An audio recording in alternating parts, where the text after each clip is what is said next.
Hello students, आज या ठिकाणी आपण केमिकल बॉन्डिंग या चॅप्टर मधील आयोनिक बॉन्ड या पॉइंटचा स्टडी करणार आहे. तर या ठिकाणी तुम्ही पाहू शकता आजचा जो आपला टॉपिक आहे त्या टॉपिकचं नाव आहे आयोनिक बॉन्ड. तर हा पॉइंट आज आपण स्टडी करणार आहे. तर तुम्हाला माहित आहे काही असे कंपाऊंड आहेत, आयोनिक कंपाऊंड आहेत की त्या आयोनिक कंपाऊंड मध्ये आयोनिक बॉन्ड प्रेझेंट असतो. मग आपणाला या ठिकाणी काय स्टडी करायचं आहे, तर आयोनिक बॉन्ड म्हणजे एक्झॅक्ट काय आहे. आयोनिक कंपाऊंड मध्ये आयोनिक बॉन्ड प्रेझेंट असतो म्हणजे एक्झॅक्ट आयोनिक बॉन्ड म्हणजे काय याचा या ठिकाणी आपल्याला स्टडी करायचा आहे. तर या ठिकाणी तुम्ही पाहू शकता आयोनिक कंपाऊंड मध्ये मेटल ऍटम असणार आहेत, त्याचबरोबर नॉन मेटल ऍटम असणार आहेत. बरोबर, म्हणजे आयोनिक बॉन्ड असेल किंवा आयोनिक कंपाऊंड असेल त्यामध्ये मेटल ऍटम असणार आहेत, त्याचबरोबर नॉन मेटल ऍटम त्यामध्ये प्रेझेंट असणार आहे. मग मेटल ऍटम काय करणार आहे, तर मेटल ऍटम हा नॉन मेटल ऍटमला काय करणार, इलेक्ट्रॉन ट्रान्सफर करणार आहे. मेटल ऍटम नॉन मेटल ऍटमला इलेक्ट्रॉन काय करणार आहे, ट्रान्सफर करणार आहे. म्हणजे मेटल हा नॉन मेटल ऍटमला कंप्लीट इलेक्ट्रॉन ट्रान्सफर करणार. कन्सेप्ट काय, मेटल ऍटम नॉन मेटल कडे कंप्लीट इलेक्ट्रॉन काय करणार, ट्रान्सफर करणार आहे. ठीक आहे. मग मेटल याचं एक्झाम्पल आपण घेणार आहे सोडियम. मेटल एक्झाम्पल काय घेतलेलं आहे, सोडियम. सोडियम हा जो एटम आहे तो मेटल आहे आणि या ठिकाणी सोडियमचे इलेक्ट्रॉनिक कन्फिगरेशन काय असणार, 2,8,1. सोडियमचे इलेक्ट्रॉनिक कन्फिगरेशन आहे 2,8,1 हे इलेक्ट्रॉनिक कन्फिगरेशन आहे. मग सोडियम या एटमला स्टेबल होण्यासाठी, सोडियम हा जो एटम आहे या एटमला स्टेबल होण्यासाठी ऑक्टेट कंप्लीट करावं लागेल. म्हणजे सोडियम हा अनस्टेबल आहे आता. मग याला जर स्टेबल व्हायचं असेल तर याला स्टेबल होण्यासाठी याला स्वतःचं ऑक्टेट कंप्लीट करावं लागेल. मग ऑक्टेट कंप्लीट करायचं असेल तर काय करावं लागेल, ऑक्टेट म्हणजेच काय, तर सोडियमला शेवटच्या शेलमध्ये म्हणजेच आउटर मोस्ट शेलमध्ये 8 इलेक्ट्रॉन तयार करावे लागणार आहे. म्हणजे त्याचं काय होणार, ऑक्टेट कंप्लीट होणार आहे. मग या ठिकाणी तुम्ही पाहू शकता सोडियमच्या आउटर मोस्ट शेलमध्ये 1 इलेक्ट्रॉन आहे. सोडियमच्या आउटर मोस्ट शेलमध्ये 1 इलेक्ट्रॉन आहे. बरोबर. मग याचं ऑक्टेट कंप्लीट करायचं असेल सोडियमचं तर हा 1 इलेक्ट्रॉन काय करावं लागेल, रिमूव्ह करावं लागेल. कारण ऑक्टेट रूल मध्ये काय सांगितलेलं आहे किंवा ऑक्टेट म्हणजे काय, तर कोणत्याही एटमच्या आउटर मोस्ट शेल मध्ये 8 इलेक्ट्रॉन असतील तर त्या एटमचं काय होणार, ऑक्टेट कंप्लीट होणार आहे. बरोबर. मग सोडियमचं ऑक्टेट कंप्लीट करायचं असेल तर सोडियम मधला हा जो आउटर मोस्ट शेल मधला 1 इलेक्ट्रॉन आहे हा 1 इलेक्ट्रॉन सोडियमला लॉस करावा लागेल. मग हा 1 इलेक्ट्रॉन लॉस केला की सोडियमच्या आउटर मोस्ट शेल मध्ये 8 इलेक्ट्रॉन तयार होणार आणि सोडियम काय होणार, स्टेबल होणार आहे. म्हणजे या ठिकाणी तुम्ही पाहू शकता सोडियम स्टेबल होण्यासाठी 1 इलेक्ट्रॉन काय करणार आहे, तर लॉस करणार आहे. सोडियम स्टेबल होण्यासाठी 1 इलेक्ट्रॉन लॉस करणार आणि 1 इलेक्ट्रॉन लॉस केला की सोडियम वरती एक पॉझिटिव्ह चार्ज येणार आहे. सोडियम वरती एक काय येणार, पॉझिटिव्ह चार्ज येणार आहे. 1 इलेक्ट्रॉन लॉस झाला की एक पॉझिटिव्ह चार्ज सोडियम वरती येणार आहे. मग या ठिकाणी Na+ इलेक्ट्रॉनिक कन्फिगरेशन काय असणार आहे, तर 2,8 हा जो आउटर मोस्ट शेल मधील इलेक्ट्रॉन आहे हा इलेक्ट्रॉन सोडियमने काय केला, लॉस केला. हा इलेक्ट्रॉन सोडियमने या ठिकाणी लॉस केला आणि लॉस केल्यानंतर सोडियमचं सोडियमचं इलेक्ट्रॉनिक कन्फिगरेशन काय तयार झालेलं आहे, 2,8. म्हणजेच सोडियमच्या आउटर मोस्ट शेल मध्ये 8 इलेक्ट्रॉन आहेत. बरोबर. म्हणजे सोडियम या आयनचं ऑक्टेट कंप्लीट झालेलं आहे. म्हणजे सोडियम हा जो कॅटायन आहे तो स्टेबल झालेला आहे. हा कॅटायन काय झालेला आहे, तर स्टेबल झालेला आहे. ठीक आहे.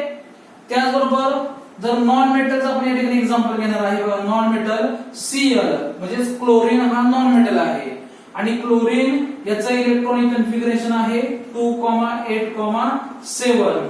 क्लोरीनचं इलेक्ट्रॉनिक कन्फिगरेशन काय आहे, 2,8,7 हे सोडियमचे इलेक्ट्रॉनिक कन्फिगरेशन आहे. ठीक आहे. मग या क्लोरीनला जर स्टेबल व्हायचं असेल तर क्लोरीनला स्वतःचं ऑक्टेट कंप्लीट करावं लागणार आहे. म्हणजे क्लोरीनच्या आउटर मोस्ट शेल मध्ये किती इलेक्ट्रॉन असले पाहिजेत? 8 इलेक्ट्रॉन असले पाहिजेत. आहेत किती? 7. मग 8 करण्यासाठी क्लोरीनला 1 इलेक्ट्रॉन गेन करावा लागेल, 1 इलेक्ट्रॉन घ्यावा लागणार आहे. मग Cl काय करणार? तर 1 इलेक्ट्रॉन घेणार. कोणता इलेक्ट्रॉन घेणार? जो सोडियमने इलेक्ट्रॉन डोनेट केलेला आहे, जो सोडियमने 1 इलेक्ट्रॉन लॉस केलेला आहे, तो इलेक्ट्रॉन Cl काय करणार? गेन करणार आहे. आणि गेन केल्यानंतर मग क्लोरीनचं काय होणार? ऑक्टेट कंप्लीट होणार आहे. मग या ठिकाणी तुम्ही पाहू शकता क्लोरीन या ठिकाणी आउटर मोस्ट शेल मध्ये 7 इलेक्ट्रॉन आहेत. मग क्लोरीन 1 इलेक्ट्रॉन काय करणार? गेन करणार. आणि क्लोरीन 1 इलेक्ट्रॉन गेन केला की क्लोरीनचं काय होणार? ऑक्टेट कंप्लीट होणार आहे. ठीक आहे. मग 1 इलेक्ट्रॉन क्लोरीनने गेन केल्यानंतर क्लोरीन वरती कोणता चार्ज तयार होणार? तर क्लोरीन वरती निगेटिव्ह चार्ज तयार होणार आहे. क्लोरीन वरती निगेटिव्ह चार्ज तयार होणार. बरोबर. त्याचबरोबर या क्लोरीनचं किंवा या Cl- आयनचं इलेक्ट्रॉनिक कॉन्फिगरेशन काय असणार? 2,8,8 असणार आहे. बरोबर. आणि या आयनचं या ठिकाणी ऑक्टेट कंप्लीट झालेला आहे. म्हणजे हा आयन काय झालेला आहे? या ठिकाणी स्टेबल झालेला आहे. मग या ठिकाणी तुम्ही पाहू शकता सोडियम हा स्टेबल आहे. सॉरी, सोडियम 1 इलेक्ट्रॉन लॉस केल्यानंतर काय झाला? स्टेबल झाला. आणि क्लोरीन याने 1 इलेक्ट्रॉन गेन केल्यानंतर हा सुद्धा काय झालेला आहे? क्लोरीन स्टेबल झालेला आहे. म्हणजे तुमच्या समोर 2 आयन आहेत, एक कॅटायन आणि दुसरा एनायन. हे दोन्ही सुद्धा काय आहेत? आता सध्या स्टेबल आहेत. कारण का स्टेबल आहेत? कारण या दोघांचं ऑक्टेट कंप्लीट झालेलं आहे. आणि ऑक्टेट कंप्लीट झाले असेल तर हे दोन्ही आयन काय झालेले असणार? स्टेबल झालेले असणार आहेत. बरोबर. मग हा जो स्टेबल कॅटायन आहे Na+, हा जो स्टेबल कॅटायन आहे हा गॅसियस फेज मध्ये आहे. Na+ हा गॅसियस फेज मध्ये आहे. बरोबर. त्याचबरोबर स्टेबल जो एनायन आहे Cl- हा जो एनायन आहे हा सुद्धा काय आहे? गॅसियस फेज मध्ये आहे. आणि गॅसियस फेज मध्ये हे जे 2 आयन आहेत हे दोन्ही आयन काय आहेत? स्टेबल आहेत. बरोबर. मग या स्टेबल आयन मध्ये पॉझिटिव्ह आणि निगेटिव्ह या 2 आयन मध्ये काय असणार आहे? तर स्ट्रॉंग इलेक्ट्रोस्टॅटिक अट्रॅक्शन असणार आहे. या 2 आयनच्या मध्ये काय असणार? स्ट्रॉंग इलेक्ट्रोस्टॅटिक अट्रॅक्शन असणार आहे. आणि या 2 आयनच्या मध्ये हे जे स्ट्रॉंग इलेक्ट्रोस्टॅटिक अट्रॅक्शन आहे या अट्रॅक्शनलाच आपण काय म्हणणार आहे? तर आयोनिक बॉन्ड म्हणणार आहे. पुन्हा एकदा बघा काय सांगतोय मी यामध्ये की हे 2 स्टेबल, एक कॅटायन आणि एनायन असे 2 आयन जे आहेत ते स्टेबल आहेत. आणि या स्टेबल आयनच्या मध्ये जो काय इलेक्ट्रोस्टॅटिक अट्रॅक्टिव्ह फोर्स आहे किंवा यांच्यामध्ये जो काय इलेक्ट्रोस्टॅटिक अट्रॅक्शन आहे, यांच्यामध्ये जे काही इलेक्ट्रोस्टॅटिक अट्रॅक्शन आहे त्या अट्रॅक्शनला आपण म्हणणार आहे आयोनिक बॉन्ड. काय म्हणणार आहे? आयोनिक बॉन्ड म्हणणार आहे. तर या आयोनिक बॉन्डला दुसरं नाव आहे इलेक्ट्रोव्हॅलंट बॉन्ड. काय नाव आहे? तर इलेक्ट्रोव्हॅलंट बॉन्ड नाव आहे. ठीक आहे. म्हणजे तुमच्या या ठिकाणी लक्षात आलं असेल आयोनिक कंपाऊंड मध्ये 2 एटमच्या मध्ये जो काही इलेक्ट्रोस्टॅटिक अट्रॅक्टिव्ह फोर्स असतो त्याच फोर्सला आपण म्हणणार आहे आयोनिक बॉन्ड. काय म्हणणार आहे? आयोनिक बॉन्ड म्हणणार आहे. ठीक आहे. मग हा जो आयोनिक बॉन्ड तयार झालेला आहे तर हा जो आयोनिक बॉन्ड तयार झालेला आहे मग हा आयोनिक बॉन्ड 2 गॅसियस एटमच्या मध्ये तयार झालेला आहे. हा आयोनिक बॉन्ड 2 म्हणजे सोडियम कॅटायन हा गॅसियस फेज मध्ये आहे, क्लोरीन सुद्धा काय आहे? गॅसियस फेज मध्ये आहे. मग या ठिकाणी मला सांगायचं आहे की कॅटायन म्हणजे Na+ हा जो गॅसियस स्टेट मध्ये असणारा आयन आहे, त्याचबरोबर Cl- हा जो एनायन आहे, तर यांच्यापासून काय तयार होणार आहे? सोडियम क्लोराइड तयार होणार आहे. यांच्यापासून काय तयार होणार आहे? तर सोडियम क्लोराइड हा सॉलिड क्रिस्टल तयार होणार आहे. मग मला असा एक प्रश्न तुम्हाला या ठिकाणी विचारायचा आहे की जर हे 2 गॅसियस स्टेट मध्ये स्टेबल असतील, कॅटायन आणि एनायन गॅसियस स्टेट मध्ये स्टेबल असतील, तर त्यांनी सोडियम क्लोराइड कंपाऊंड का तयार केला? म्हणजे हे जे 2 ऍटम आहे, सॉरी हे जे 2 आयन आहेत हे गॅसियस स्टेट मध्ये स्टेबल आहेत. आणि जर स्टेबल असतील तर त्यांना या ठिकाणी सोडियम क्लोराइड तयार करण्याची काय आवश्यकता आहे? बरोबर. मग या ठिकाणी मला सांगायचं आहे की हे दोन्ही जे आयन गॅसिय स्टेट मध्ये आहेत, हे दोन्ही आयन गॅसिय स्टेट मध्ये असताना स्टेबल आहेत, पण हे दोन्ही आयन फार काळ या ठिकाणी गॅसिय स्टेट मध्ये स्टेबल राहू शकत नाहीत. म्हणजे जास्त वेळ हे गॅसिय स्टेट मध्ये स्टेबल राहू शकत नाहीत. मग त्यांना स्वतःची स्टॅबिलिटी वाढवण्यासाठी ते काय करणार, तर गॅसिय स्टेट मधून ते सॉलिड स्टेट मध्ये काय करणार, कन्व्हर्जन करणार आणि सोडियम क्लोराइड हा आयोनिक कंपाऊंड तयार करणार. आणि सोडियम क्लोराइड या आयोनिक कंपाऊंड मध्ये हे दोन्ही ऍटम काय असणार आहेत, मोर स्टेबल होणार. म्हणून गॅसियस कॅटायन आणि एनायन यांच्यापासून काय तयार होणार, सोडियम क्लोराइड हा क्रिस्टल तयार होणार आहे.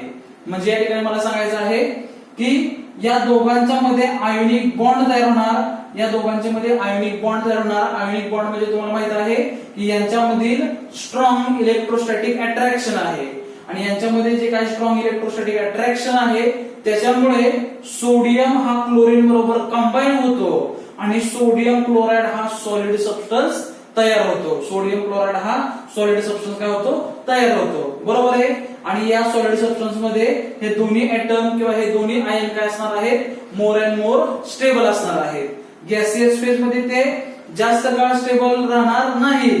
मग ते त्यांचं कन्व्हर्जन सॉलिड मध्ये झाल्यानंतर त्यांची स्टॅबिलिटी काय होणार आहे, इन्क्रीज होणार आहे. म्हणून सोडियम क्लोरीन बरोबर आणि क्लोरीन सोडियम बरोबर आयोनिक बॉन्ड तयार करतो आणि सॉलिड स्टेट मध्ये म्हणजे सोडियम क्लोराइड हा कंपाऊंड तयार होणार आहे. ठीक आहे. तर हा झाला पॉइंट, आयोनिक बॉन्ड म्हणजे काय. इन शॉर्ट आयोनिक बॉन्ड म्हणजे काय, कॅटायन आणि एनायन यांच्यामध्ये जो इलेक्ट्रोस्टॅटिक अट्रॅक्टिव्ह फोर्स आहे त्या फोर्सलाच आपण काय म्हणणार आहे, तर आयोनिक बॉन्ड म्हणणार आहे. ठीक आहे. आता यानंतर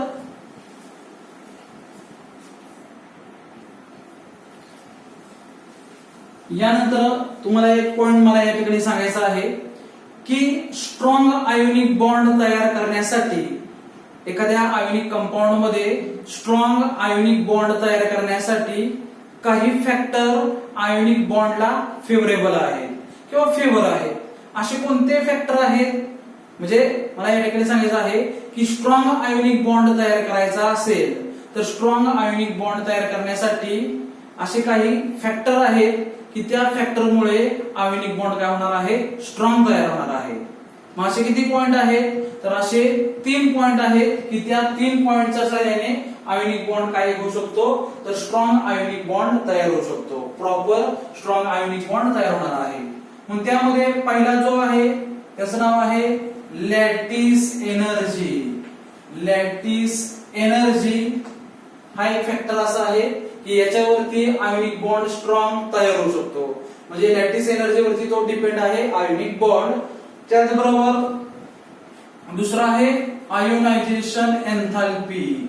म्हणजे या ठिकाणी सांगायचं आहे की आयोनिक कंपाऊंड मध्ये जे काय मेटल असणार आहे तर त्या मेटलच्या आयोनायझेशन एन्थाल्पी वरती आयोनिक बॉन्ड जो आहे तो स्ट्रॉंग किंवा वीक डिपेंड असणार आहे.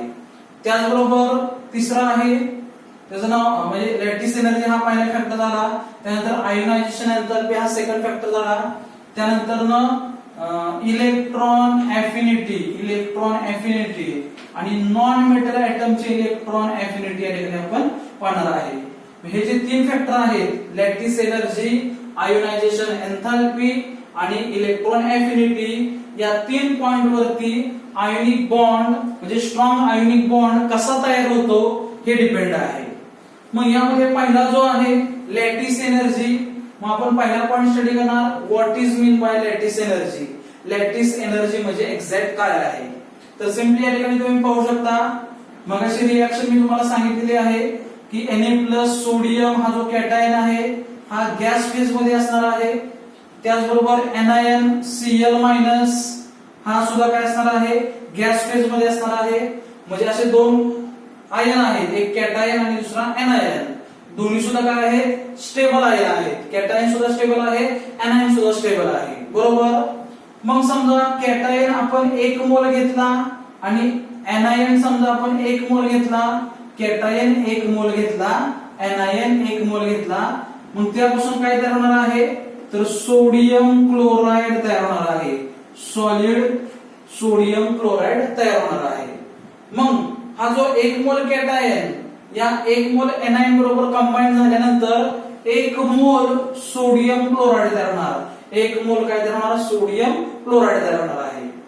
मग लॅटिस एनर्जी म्हणजे काय? तर कन्सेप्ट काय आहे बघा, की हा जो 1 मोल सोडियम क्लोराईड तयार होणार आहे, हा 1 मोल सोडियम क्लोराईड तयार होत असताना जेवढी एनर्जी रिलीज होणार आहे यामधून काय म्हणते बघा, 1 मोल सोडियम म्हणजे कॅटायन आणि 1 मोल एनायन ज्यावेळेस एकमेकात मिक्स होणार आहे किंवा कंबाईन होणार आहे, कंबाईन होत असताना सोडियम क्लोराईड हा सबस्टन्स तयार होणार. 1 मोल सोडियम क्लोराईड हा सबस्टन्स तयार होणार.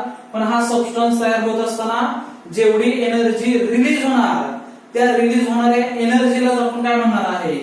तर लॅटिस एनर्जी म्हणणार आहे.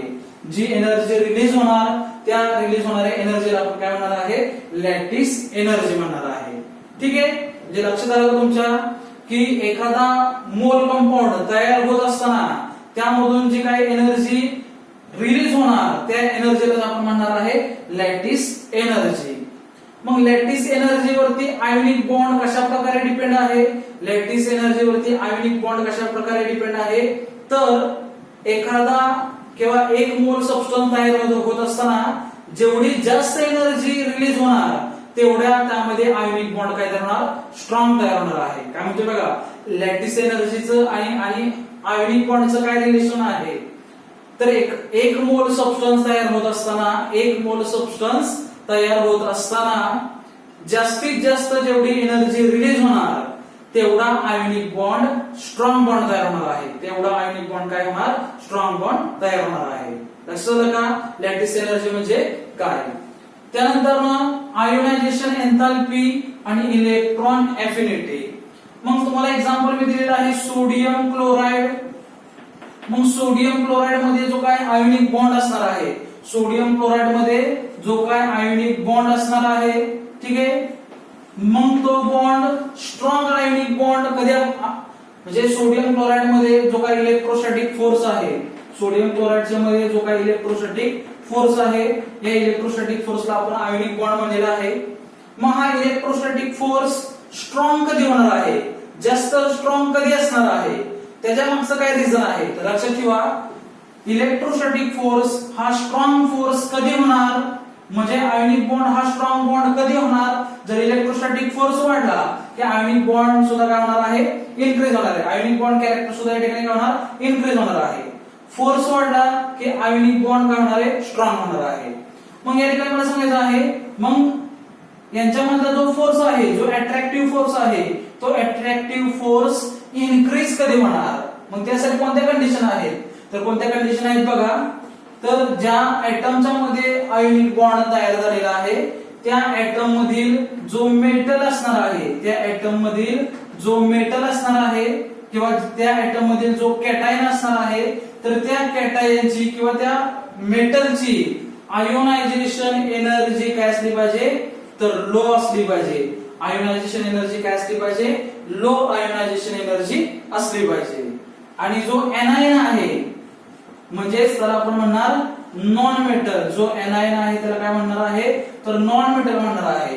तर या नॉन मेटलची इलेक्ट्रॉन एफिनिटी, या नॉन मेटलची इलेक्ट्रॉन एफिनिटी काय असली पाहिजे? तर हाय असली पाहिजे. इलेक्ट्रॉन एफिनिटी काय असली पाहिजे? हाय असली पाहिजे. जर असा असेल तर यांच्यामध्ये स्ट्रॉंग इलेक्ट्रोस्टॅटिक फोर्स असणार. या दोघांच्या मध्ये, या दोन आयनच्या मध्ये स्ट्रॉंग इलेक्ट्रोस्टॅटिक अट्रॅक्टिव्ह फोर्स असणार. म्हणजेच आयोनिक बॉन्ड काय असणार? स्ट्रॉंग असणार आहे. म्हणजे या ठिकाणी मला सांगायचं आहे की कॅटायन आणि एनायन या दोघांच्या मध्ये स्ट्रॉंग आयोनिक बॉन्ड जर तयार करायचा असेल तर त्यासाठी या दोन कंडिशन अतिशय महत्त्वाच्या आहेत. कोणत्या कंडिशन? की मेटल जो असणार आहे तर या मेटलची आयोनायझेशन एन्थाल्पी लो असली पाहिजे. जेवढी कमी आयोनायझेशन एन्थाल्पी तेवढा बॉन्ड काय होणार? स्ट्रॉंग तयार होणार आहे. त्याचबरोबर नॉन मेटल, तर नॉन मेटलची इलेक्ट्रॉन एफिनिटी जेवढी हाय असणार आहे, नॉन मेटलची इलेक्ट्रॉन एफिनिटी जेवढी हाय आणि मेटलची आयोनायझेशन एन्थाल्पी जेवढी लो, तेवढा आयोनिक बॉन्ड काय होणार आहे? तर स्ट्रॉंग बॉन्ड तयार होणार आहे. तेवढा आयोनिक बॉन्ड काय तयार होणार आहे? तर स्ट्रॉंग बॉन्ड तयार होणार आहे. म्हणजे तुमच्या असं लक्षात आलं असेल की हे जे 3 पॉइंट आहेत तर या 3 पॉइंट वरती आयोनिक बॉन्ड हे कॅरेक्टर कसं डिपेंड आहे, आयोनिक बॉन्ड हा कसा डिपेंड आहे, तर लॅटिस एनर्जी आयोनिक बॉन्ड तयार होत असताना 1 मोल आयोनिक सॉलिड कंपाऊंड तयार होत असताना जेवढी एनर्जी रिलीज होणार, जेवढी जास्तीत जास्त एनर्जी रिलीज होणार तेवढा तो आयोनिक बॉन्ड काय होणार आहे, स्ट्रॉंग बॉन्ड तयार होणार आहे. जेवढी जास्तीत जास्त लॅटिस एनर्जी रिलीज होणार त्यावेळेस तो आयोनिक बॉन्ड काय होणार, स्ट्रॉंग बॉन्ड तयार होणार आहे. त्याचबरोबर आयोनिक बॉन्ड 2 आयनच्या मध्ये तयार होणार, एक कॅटायन असेल आणि दुसरा एनायन असणार आहे. मग कॅटायन हा मेटल एटम असणार आहे, तर मेटल एटमची आयोनायझेशन एन्थॅल्पी लो असणार आहे. मेटल एटमची आयोनायझेशन एन्थॅल्पी काय असणार, लो. जेवढी आयोनायझेशन एन्थॅल्पी लो आणि नॉन मेटलची इलेक्ट्रॉन एफिनिटी जेवढी हाय असणार आहे तेवढा या ठिकाणी आयोनिक बॉन्ड काय तयार होणार, तर स्ट्रॉंग आयोनिक बॉन्ड तयार होणार आहे. तर हा अतिशय महत्वाचा पॉइंट आहे, आयोनिक बॉन्ड म्हणजे काय. तर तुमच्या लक्षात आलं असेल आयोनिक बॉन्ड म्हणजे काय, आयोनिक बॉन्ड म्हणजेच कॅटायन आणि एनायन या 2 आयनच्या मध्ये जो काय स्ट्रॉंग इलेक्ट्रोस्टॅटिक फोर्स आहे त्या स्ट्रॉंग इलेक्ट्रोस्टॅटिक फोर्सलाच आपण म्हणणार आहे आयोनिक बॉन्ड.